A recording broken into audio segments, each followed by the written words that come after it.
Welcome, everybody. There's going to be, well, this is yin yoga, first of all. I guess I should say that. I'm Candy. You know that. So we're still in this kind of pattern. I'm still working with the spring kind of themes, which in the sort of Chinese medical realm is looking at the wood element, right? So in the Chinese kind of way of thinking about it, there's 5 elements, not 4. So wood is one of those. And wood has certain qualities to it. It has qualities both of stability and sturdiness, as well as fluidity. If you think about how a tree roots itself down so it doesn't easily get toppled over, but at the same time, it's able to sway with windy conditions and, kind of protect and support animals, and also shed leaves and rain and take care of itself as well. So there's this kind of interesting balanced quality to the element of wood.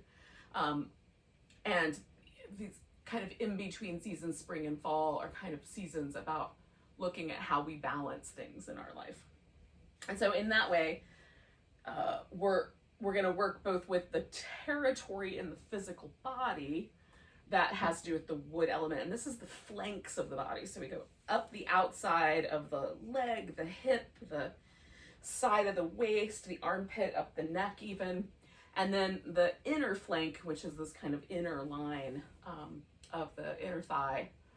And that's where the meridian pair, or the liver and gallbladder, live. And that's the meridian pair that kind of at least are associated with the element of wood. So we're going to stay in that territory because it's spring and we're doing that. But that said, there'll be some options along the way, so that if, for example, you want to focus a little bit more on your quadriceps, or you want to focus a little bit more on your hamstrings, there'll be some options for that. And the first of those options is whether you want to start in a seated butterfly where you fold over, and this is going to, stretch your back a little bit more. There's still inner thigh action there, depending on how far in you try to fold yourself. Or you can do that as a reclining pose. And I'm going to do it as a reclining pose with a little fish element to it. So the fish pose is a back bend where you kind of press yourself up off the floor and let the head fall back so the throat is open and the chest is lifted. It's almost like if you took a cobra pose and flipped it upside down, essentially. And so I'm going to do a more relaxed version of that, but I'm going to kind of put my shoulder blades right on the edge of this pillow so that they're elevated, and I get that quality without the neck concerns or the weight on my head. And then I'm going to do a little butterfly. So I'll invite you to that if that sounds like a plan. But if you'd prefer to do your version of the butterfly, this is where you can kind of customize a bit. Ooh. Now, if you don't have a pillow, yoga blocks work really great. A rolled up blanket works really great underneath this sort of upper part of the back. And if you just do a rolled up blanket under the shoulder blades, you can get that sort of open throat quality if you like that. So if that's something that appeals to you, you can do it without, the head being so weighted. And then I kind of fiddle a little bit with the pelvis itself, trying to find enough sort of length in my back. Now, one of the things that's indicative of the wood element in decorating, like in feng shui, is this idea of columns, right? This tall structures. And so the spine is our column, which doesn't relate exactly in the same way to the body, but we still want to kind of maybe take a little notion of, is my spine in a position that feels good to me, that feels stable, solid, well-placed? If there's a lot of tension or discomfort in your lower back, for example, adjust the pose. We can go for a kind of like a little stretchy sensation, but we're not trying to come up against an edge so hard that we tighten up around it really fiercely, or we create tension in the groins to try to protect ourselves from it. We really want to let everything relax into the pose. So yin is this kind of interesting dance of feeling the sensation, but not so hard that we start to tense up. We want to be able to relax really deeply into that sensation. And then we stay a while. So we'll stay with this guy for about another 3 minutes, mostly in silence. You can put music on at your house, by the way. I don't play it through the internet because it's choppy, but if you would like some music on at your house, definitely throw some on in the background.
So we're going to take just another 2 or 3 breaths. Just kind of settle back into the present moment. You might even open your eyes if they were closed.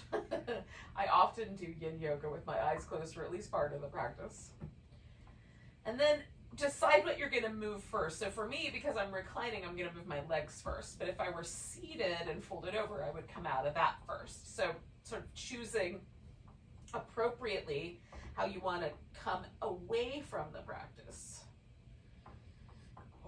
And then eventually, in a few moments, I'm going to come off of this pillow. Now, again, with yin, so yin is one of the most, I think, maybe easy to wrap our minds around metaphors or examples of this notion of yin is the cycle of the moon. So the moon is always, theoretically always in the sky, but it goes through these kinds of cycles where sometimes it's just a teeny tiny bit of the moon, sometimes it's the whole moon that we see, and it's a little different every time we see it, every night, and yet it follows a pattern, right? And that's very indicative of the qualities of yin. So yin is very changeable, but it also has a kind of flow to it, or it has a pattern to it. And so when we're applying that to the body, we're applying that to the tissue of the body that is the kind of tissue that sort of holds everything together, creates the pattern that is the body, but also has a little bit of a fluid sort of changeable nature to it, and that's the connective tissue. Largely the fascia is what we're after, because I don't know if you've seen any of these. If you haven't, you should go online and Google like pictures of fascia and see what you get, because there are some really cool images of fascia that have been taken by a French doctor through this laparoscopic camera that are so beautiful, and you can see the kind of almost like web-like quality with little drops of fluid water on it, almost like little dewdrops of tissue. And the way that we're held together is through this really interesting matrix of water and solid stuff, right? And this, so it's this that sort of evokes this quality of yin, is that we're interested in this tissue in the body. And interestingly also, with that particular tissue, what we're kind of also the implication or the outcome of that is that it's the fascia that contains a lot of the sensory information that we get when we practice this kind of interoceptive, like I'm noticing how it feels inside my body. So not where my body is in space and in relationship to the furniture or the walls or the earth, but instead, like, what is the inner quality of feeling my body?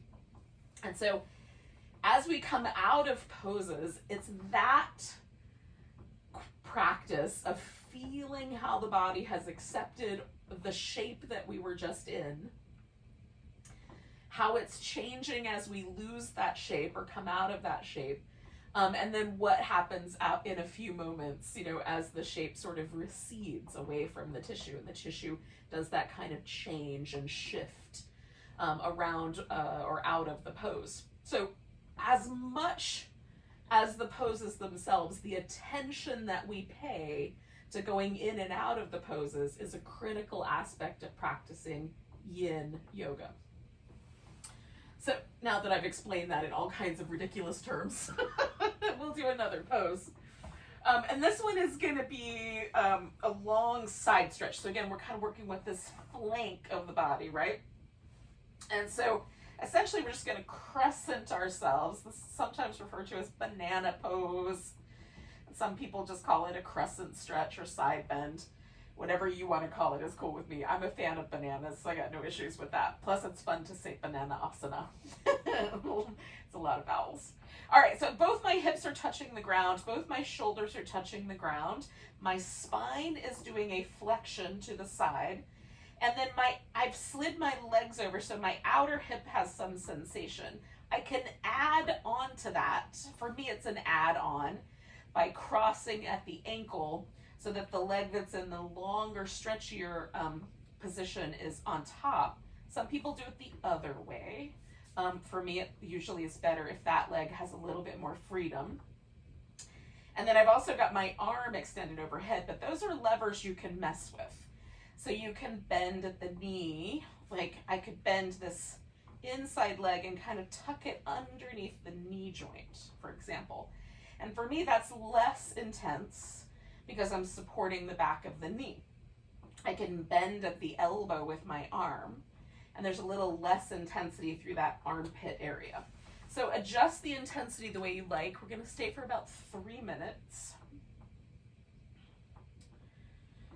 And again, we're just going to get heavy and relaxed. You might even close your eyes. The one of the areas where we work with both the fire element and the wood element is through the eyes. When we're working with the fire element, we're using the eyes in a very intense way. We're really gazing, we're intensely gazing. When we're working with the eyes in a yin, or the wood element way, we're doing that in a kind of relaxing the gaze. It's almost sort of allowing the eyes to settle, allowing almost the gaze to go inward a little bit. So whether your eyes are open or closed, we're just allowing the gaze to get a little softer, a little more receptive.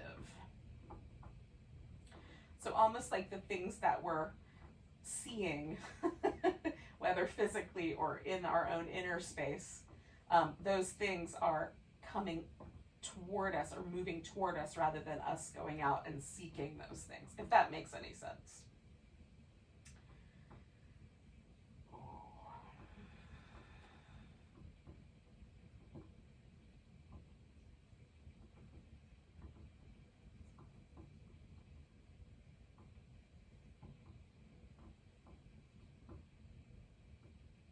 And there's the quality that the breath has, that sort of, you might notice how that impacts the pose. So you might want the breath to be really gentle and easy.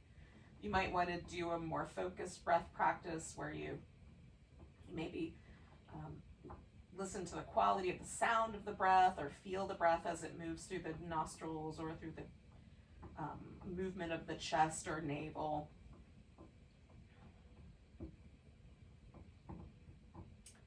If the mind is really unsettled, the breath can be a nice sort of helper to the meditative state we're looking for.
So we just have a little tiny bit left here, about 4 breaths.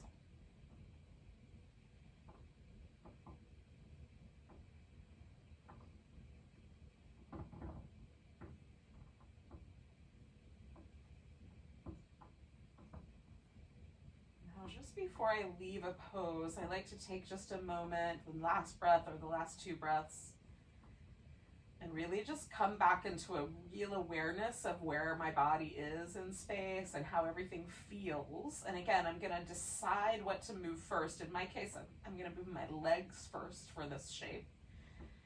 So as I'm coming out, I'm just going to bring my legs back to a kind of neutral, and then I'm going to move my spine. And the reason I chose that is just because I was feeling a little bit of vulnerability around my lower back.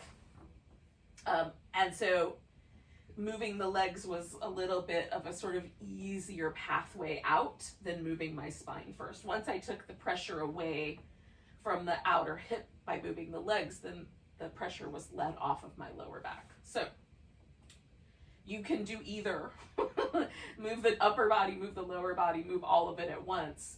Just try to notice, like, is there anything about this pose that feels like I want to take a little more care of myself as you exit the pose? And it might be that that does not exist, or there's no sense of that, and you just move however you like. Oh. All right. So just checking out, any kind of concerns that you may have before you do the second side. We'll go ahead and move into that when you're ready.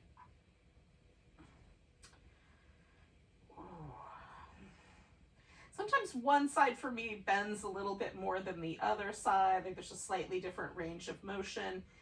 It does not matter what the range of motion is as much as it just, you feel a kind of lengthening down one side, right? That feels appropriate and interesting to you, and that you can relax into and enjoy a little bit.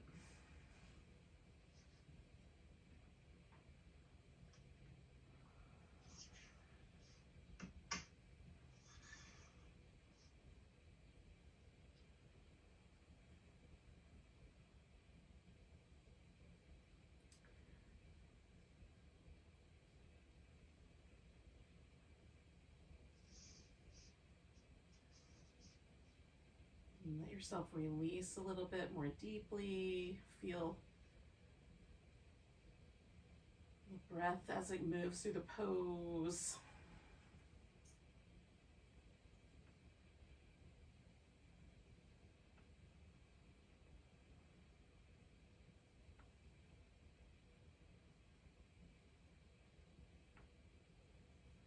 Sometimes I will check in with little places like, am I holding any tension around my mouth? or around my eyes or in that little space right between the eyebrows. Most often that's habitual tension for me, but letting that go and getting a little softer there is helpful.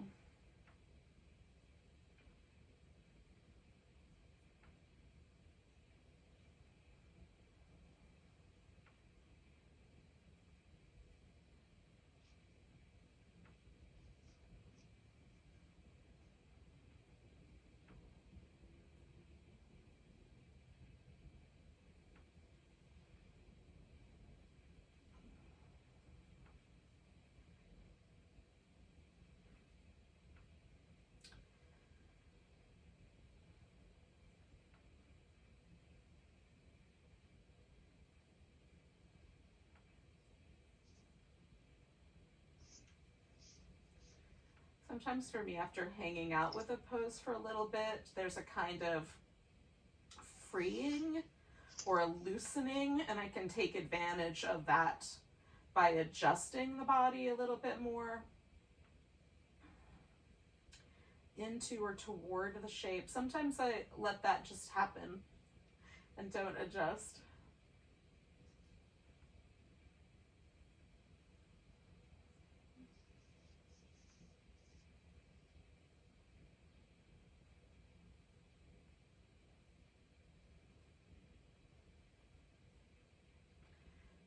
Inside of the last minute here, just letting ourselves sink in if there's availability for that.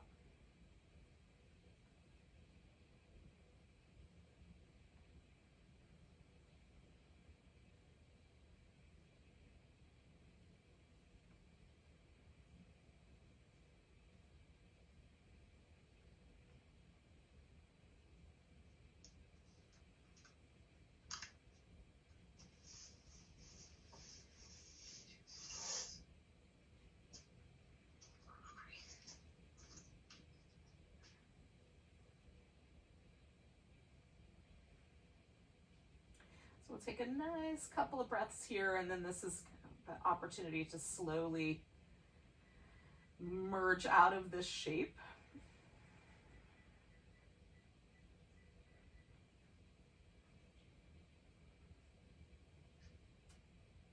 And again, you might just kind of feel out, what should I move first? And then do I want to be still after moving, or would it feel nicer to move, like to add some, like I love these little windshield wipery moves with the legs after doing either of these sides, you know, these side stretches. Now we're going to come to a seated position for the next little section, and you can take your time doing that. Sometimes I like to do a little bit of sort of like little cat-cow shapes, or some stretching. You might want a drink of water, you know, whatever that might be. So you can give yourself a little bit of time to sort of adjust, like around a minute or so, and then we'll meet up in that seated position and go from there. A lot of these positions that we're going to do a kind of square or a cow face. Shoelace is what it's called in the in world. Then we're going to do a deer, and then we're going to do a swan, which is also known as pigeon in the regular yoga world. So any of the poses on either end of that, you could do reclining. So if you wanted to do a reclining version of the pigeon pose, or you want to do a kind of like put your legs up on the couch and do a version of the pigeon where you're laying on your back with your legs kind of held in that pigeon shape by the couch, for example, you know, the figure 4 kind of with the legs, you can do that, or the square pose. So I like to have a yoga block and a blanket for this part because it gives me some options. So you can do either leg up on top first, and again, everybody's hips are a little different. Some people, it's much easier and better if the knees line up in the middle and the lower legs sort of make a triangle, right? So if I look down, I see a triangle with my knees up front. My hips don't love that shape. They'll do it if I sit up higher, right? So if I elevate my hips above my knees, then my legs will come into that shape. But the square shape works really nicely And my shins are pretty close to laying on top of each other. My hips feel very comfortable in this position. Sometimes when people are in this position, like the knee is way up here because you just have a different range of motion. So this is an option that you could flip over on your back and just hold your legs in one of these options. Or you can play with some props. So I love this more, even though my legs will stack. I like to put a block up front and then just settle my ankle in there and then just bring the thighs as close together as I can. So it's not exactly a square, but it's close enough that I feel the sensation here in this outer hip, outer thigh. If you feel it sitting upright, you can just stay upright. You can also lean to the side, like add a side bend to it or add a twist to it, right? Or you can fold forward. Now, I generally leave the arms out of it, but you could do like one arm behind your back or both arms behind, you know, in that kind of traditional cow face shape. Trying to combine my sh consonants together. Now we're going to do each of these 3 poses on one side and each of the, you know, then we'll do them again on the other side. We're going to do each one for about 4 minutes. So if we get to that, I say we have 1 more minute left or so, and you've had enough, you realize that's enough time for me. You can come out at that point and just spend a little extra minute with some gentle movement or hanging out. So decide that, you know, as we go along, just feel how things are going. For me, if I'm relaxing deeper and deeper into the shape and the shape is getting more friendly and kinder, I stay for longer. If while I'm holding the shape, there comes a point where I feel like that's as far as we're gonna get anywhere, like that there is no more sense that I can go, it's not really about going anywhere exactly, but that's the word I'm gonna use. But there's not gonna be any more sort of loosening. I've reached the capacity that my body is willing to release into the shape. Then I might stay, but just get really gentle with it, or I might come out at that point. And definitely if there's any discomfort, you should come out of the pose immediately. And by discomfort, I don't mean the sensation of stretch, but I mean sharp shooting, numbness, tingling, burning sensations, things that you just think are wrong. Anything you just feel is overwhelming, definitely come out.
So we're at that stage where we've just got about a minute left with this pose.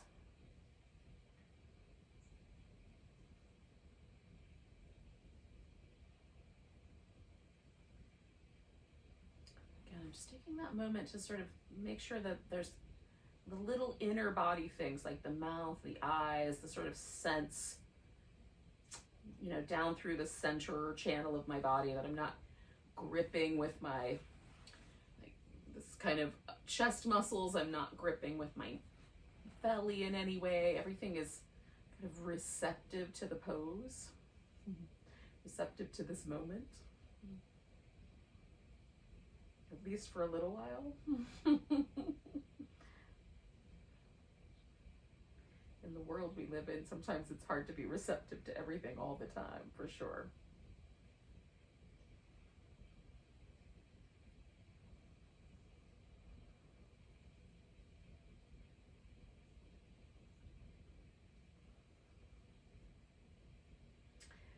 So we'll take 2 more breaths, and this will kind of check in with your self breaths. Now, the leg that's going to move for the deer is going to be this guy up top. The bottom leg's basically going to hang out in the same general shape.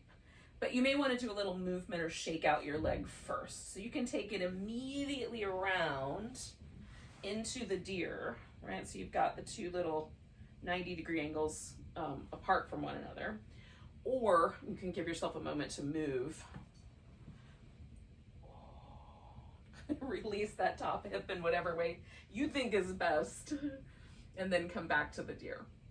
Now the deer is an interesting shape because like the way that it was taught to me originally was this sort of upright seated position. So there's an internal rotation here at this hip. There's an external rotation at this hip. You can certainly adjust the angles. Like if it's better for that leg to come more forward, it can, or it can go back a little bit more. I kind of aim for this somewhat 90-degree angle, but I'm, nobody's getting out a protractor. So you can kind of feel that out. You can also lean to the side a little bit, even create a little structure. And for me, that takes some of the pressure away from this internal rotation, which might be appropriate.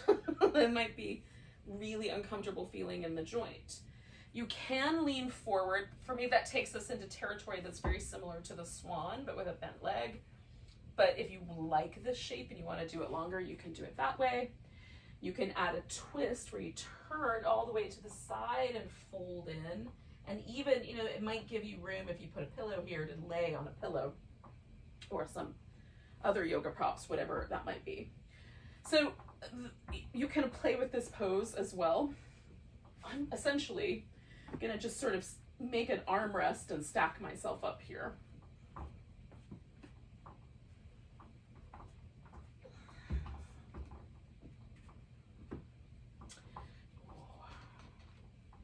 So this is a very unique shape.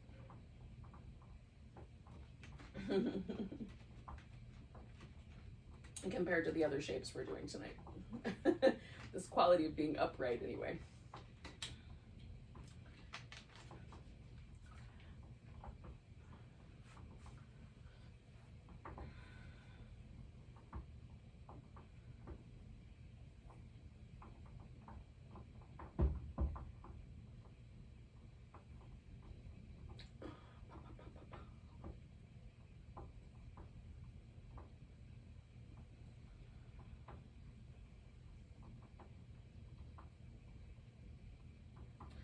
Sometimes the hardest part of this pose is like, what do I do with my hands?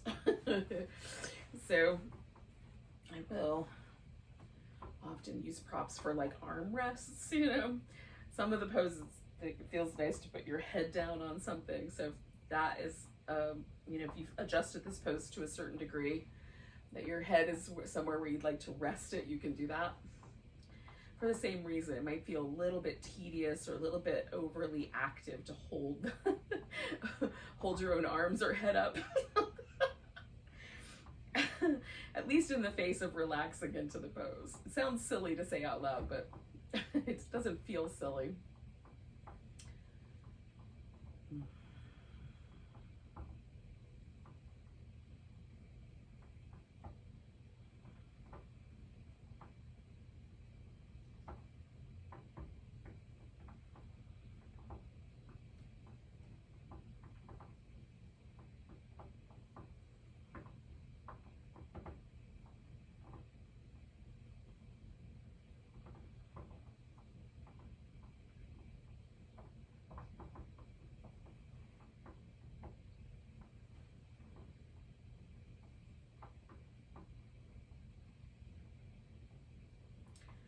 The emotional qualities that come with the wood element kind of vacillate when in balance. There's feelings of well-being, centeredness, groundedness, resiliency. In the yoga world, It might be that quality of santosha or contentment.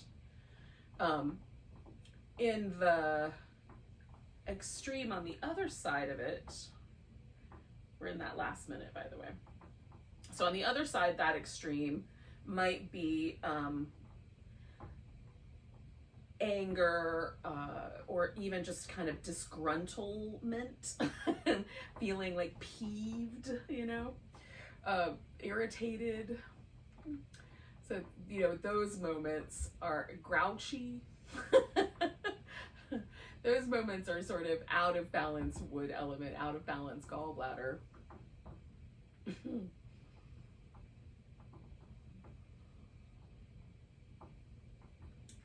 Sometimes that will show up while I'm holding the pose. Like, thoughts that go through my head will be like things I'm grouchy about. So it's just a chance to take a look at that. If, like me, you're not perfect and you're human, your humanness might come out. All right, so we're going to take a big breath. And then we're going to gently sort of release this shape. Now, I release it by leaning to one side, and I'm going to go ahead and swing that leg all the way out, even though I'm going into the swan. And you can release both your legs if you like. So this leg that's been bent this whole time, you might need to just let go a little bit here. So I'm going to turn a little more sideways so I have room to stretch out. But I'm going to stretch that leg out all the way long. Now you can do this laying down with this leg stretched out long. Just hold on to the one leg and let that leg rest on the floor, if that would be more appropriate.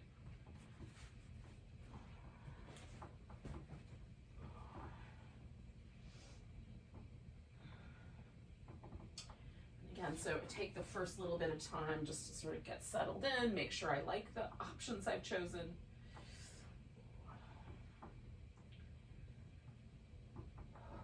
And then we'll hang out for a few minutes.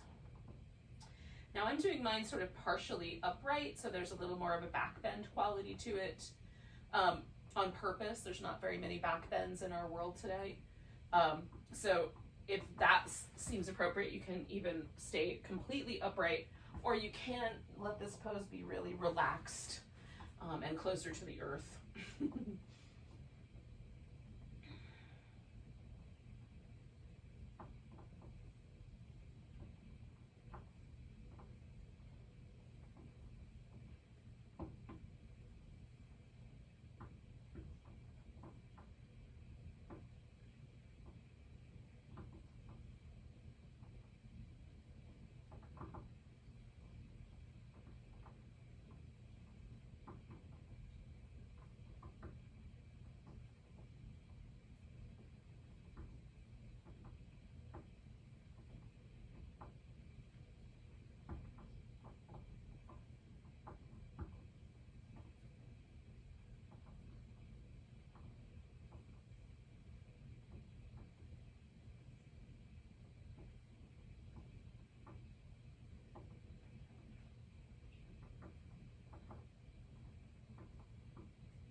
last minute of time.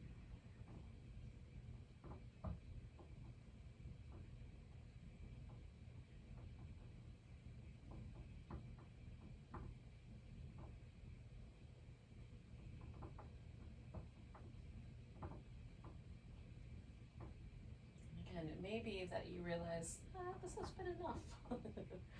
I'm exactly perfect. Perfectly adjusted here. I'm ready to come out. Or it might be that it's finally getting really nice, relaxed. And so you sink in for this last little bit.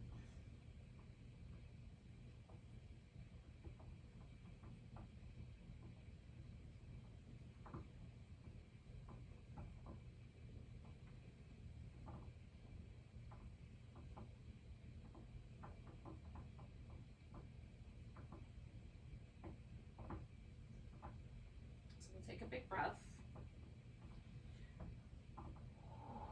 Let that go. And again, just as you take the next breath, you might decide your approach for coming out.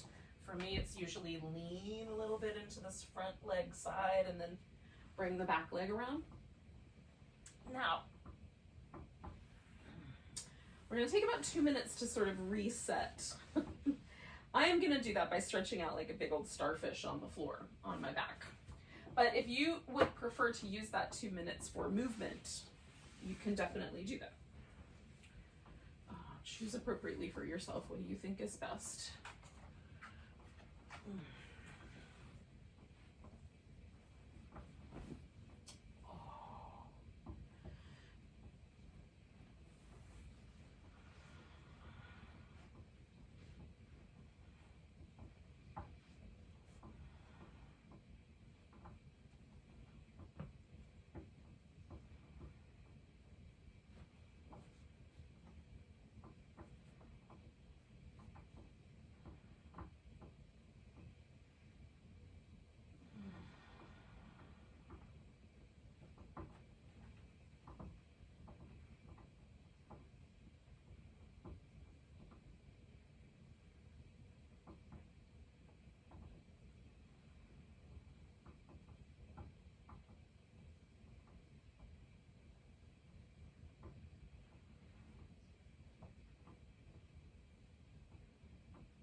Stay just for like another 30 seconds with whatever it is that's up. I'm going to use that 30 seconds to do these little windshield wipery moves here. I don't know why I love these as much as I do, but they're good. They're among my favorites. Little transitional movements. These are, it's of all of them, this is definitely among my favorite.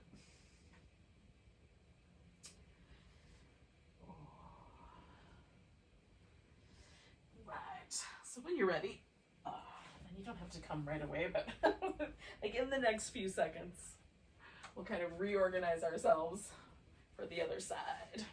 And hopefully you remember where you started. I started with my left leg on top, so I'm going to do the right leg on top this go round.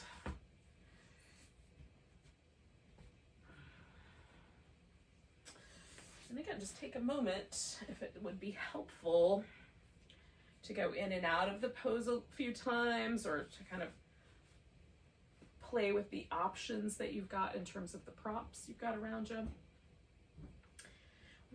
You don't have to have specialized yoga props. They definitely make it easy, but if you've just got throw pillows and a couple of blankets, you can make almost anything work at home. Some towels.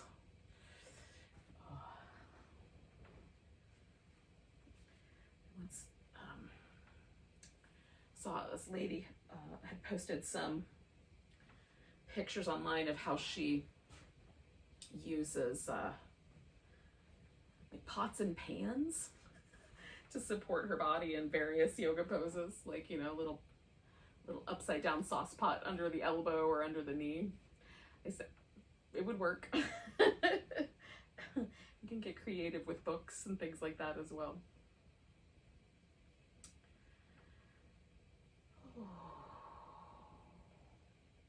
So again, we're here, we kind of settle in, relax into the shape.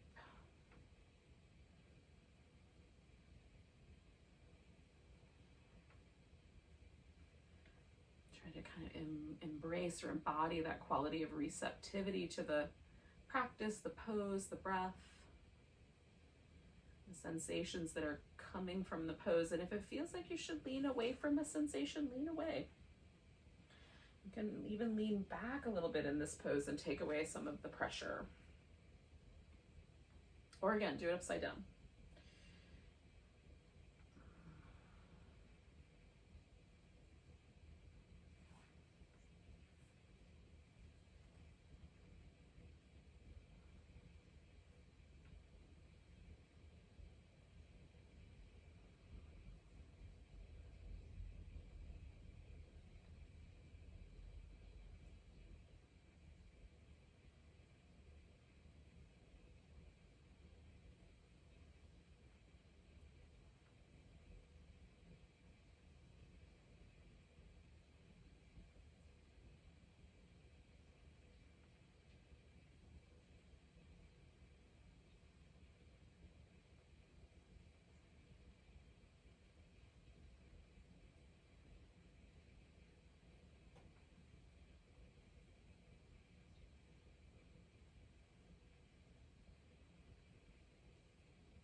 Got 1 minute left.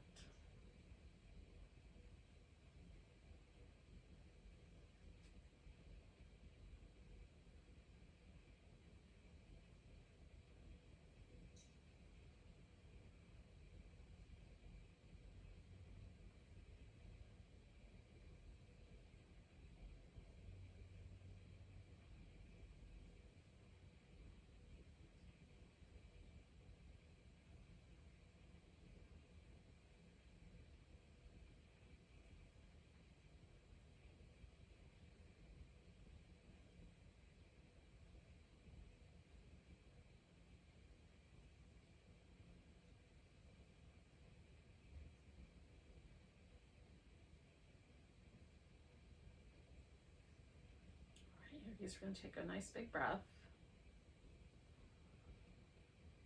Release it. And we'll take a big inhale.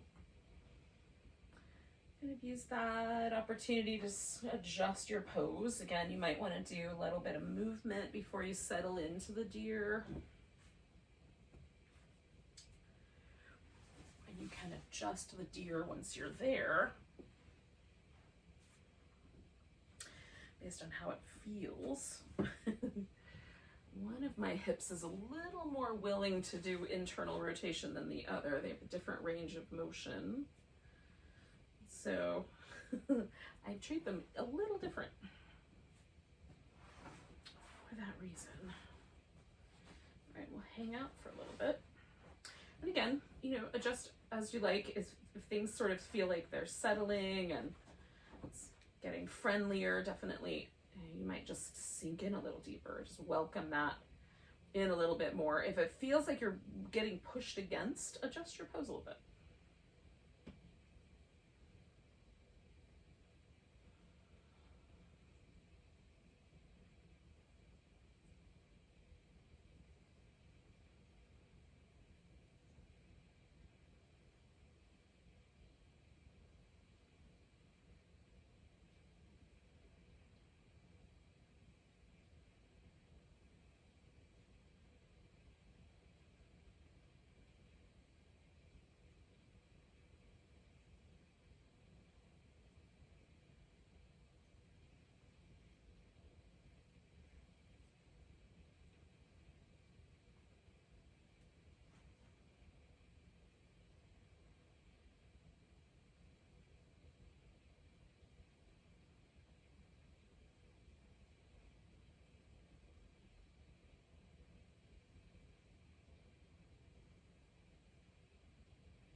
about halfway through.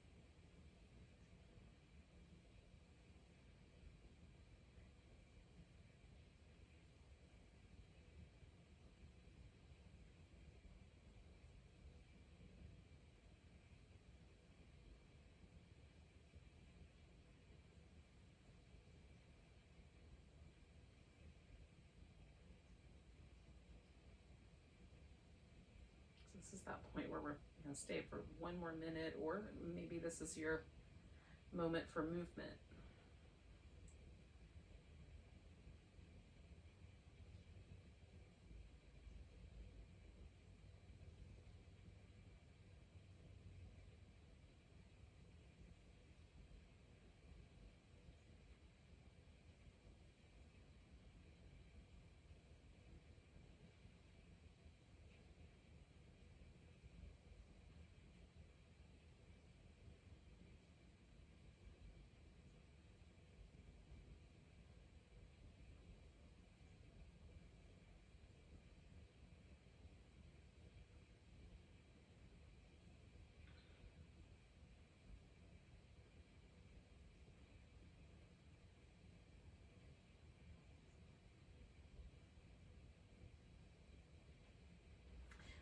Yogis, we'll take a nice big breath.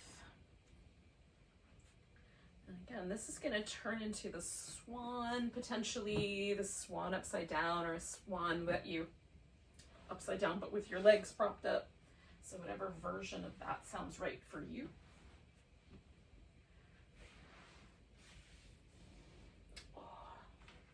Maybe with a little bit of movement first.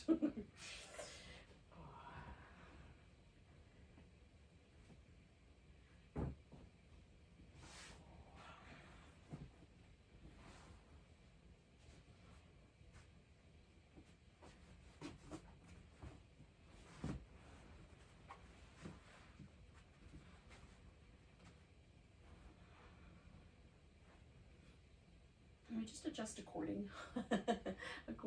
If you like the way your body landed, awesome, keep it. If you're not so sure, make adjustments.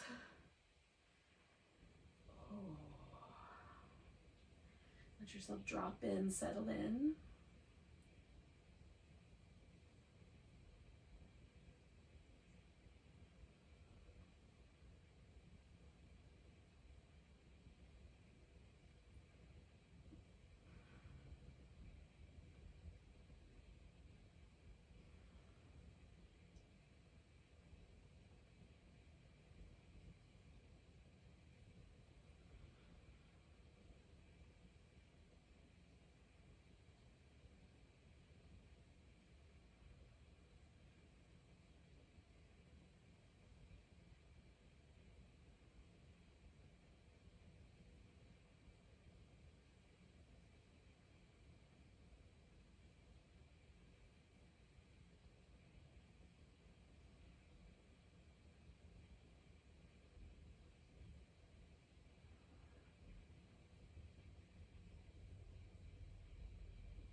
halfway mark, friends.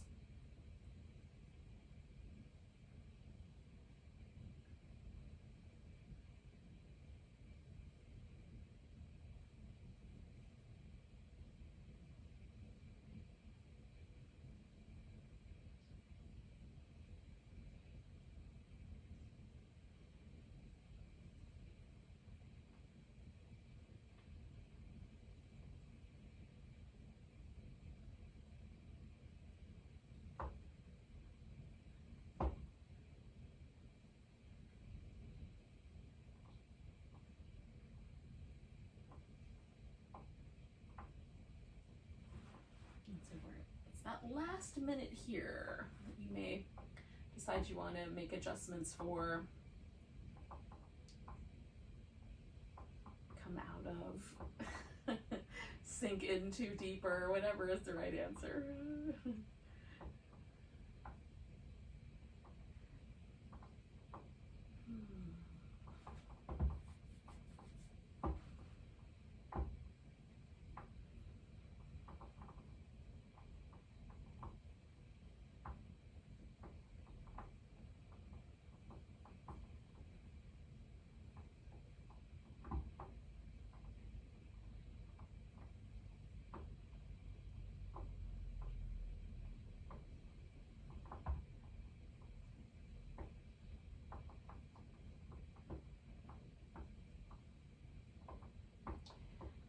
Friends, we're going to take a nice big breath.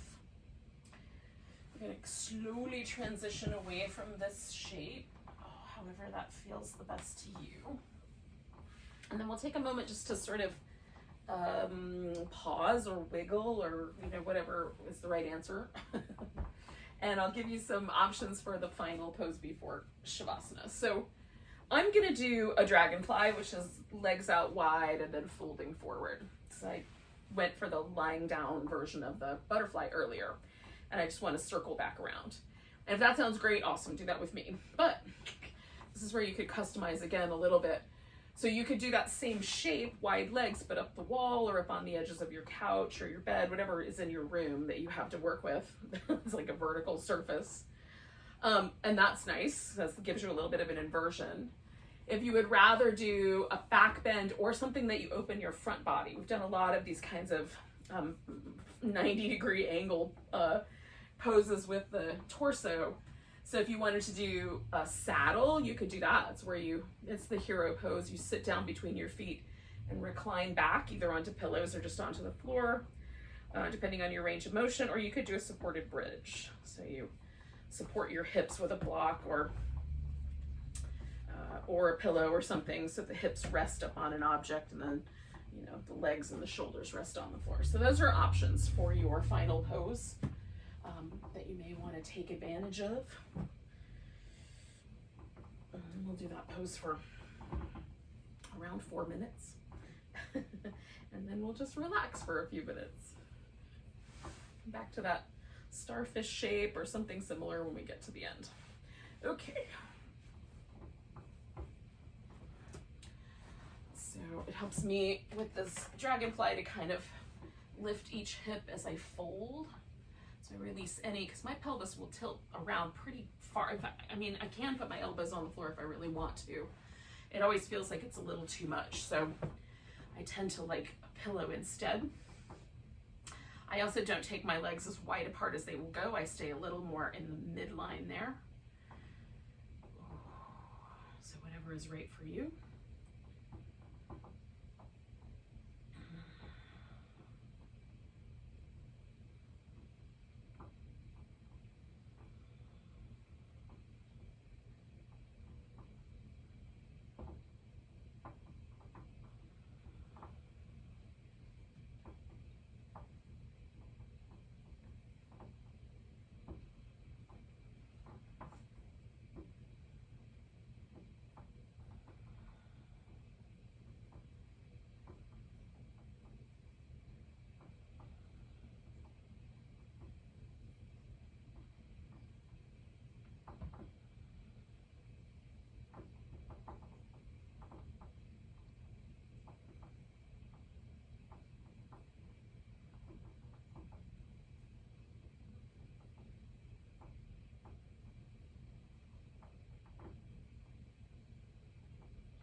halfway through, just a couple more minutes. Now, if you decide that you want to come out of the whatever pose you chose a little bit early, you can just slide right into a final relaxation shape of your own choosing, the corpse pose, or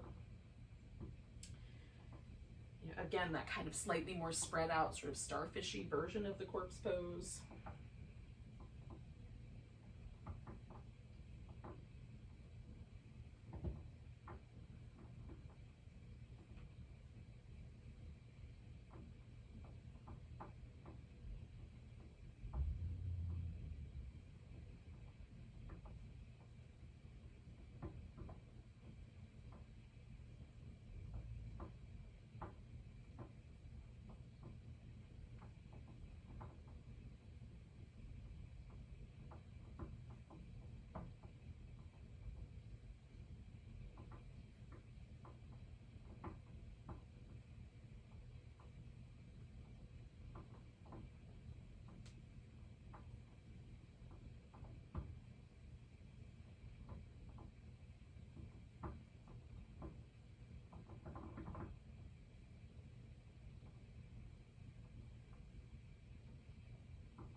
So I'm just going to come out of my pose with a big inhale. And then I'm just going to gently transition myself into that kind of reclining starfish kind of shape.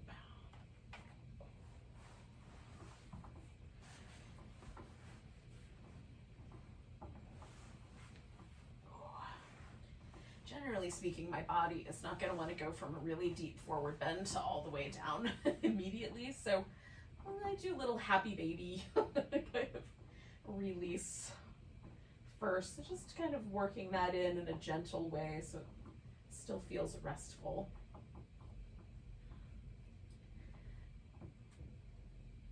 Some folks don't do any final relaxation with yin, but I really like it. I find it very helpful to have one pose that doesn't impose or exert a lot of force on the body in any way.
moving, just notice your breath again.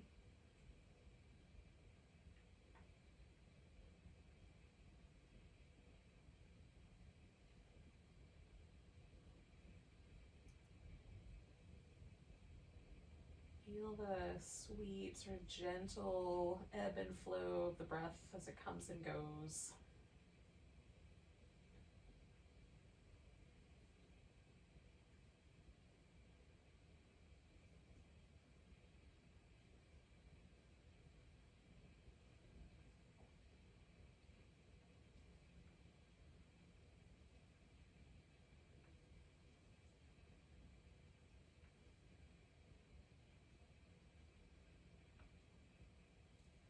Nice deep breath.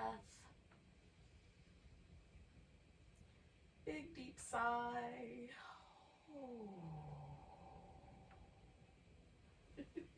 Wiggle your fingers and toes and stretch.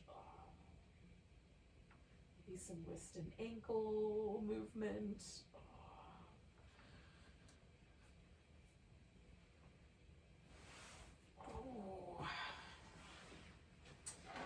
So we will make our way to a seated position to say goodnight to each other, but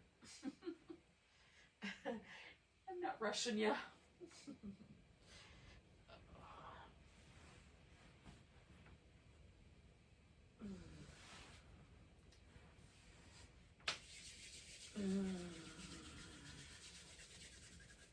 Let's take a nice big breath.